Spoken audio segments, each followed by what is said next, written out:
தமிழகம் எங்கும் கிளைகள் கொண்ட Annamal institute of hotel management and hospital management படிப்பில் சேர்வதற்கான அட்மிஷன் நடைபெறுகிறது. அமெரிக்காவின் சிகாகோவில் சுவாமி விவேகானந்தர் ஆற்றிய உரை நமது வரலாற்றில் மிகவும் கொண்டாடப்படும் தருணங்களில் ஒன்று என்று பிரதமர் மோடி தெரிவித்துள்ளார்.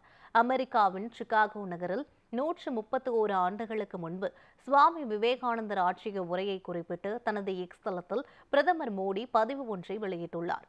அதில் அமெரிக்காவின் சிகாகோ நகரில் 1893ஆம் ஆண்டு இதே நாளில் சுவாமி விவேகானந்தர் ஆற்றிய உரை ஒரு திருப்புமுனை தருணமாக கருதப்படுகிறது என்று பிரதமர் மோடி கூறினார். நல்லிணக்கம் மற்றும் உலகளாவிய சகோதரத்துவத்தை வலியுறுத்தி உலக அரங்கில் இந்திய கலாச்சாரம் பற்றி அவர் உணர்ச்சி பூர்வமாக பேசினார் என்றும் இது உண்மையிலேயே நமது வரலாற்றில் மிகவும் கொண்டாடப்படும் தருணங்களில் ஒன்று என்றும் பிரதமர் மோடி குறிப்பிட்டார்.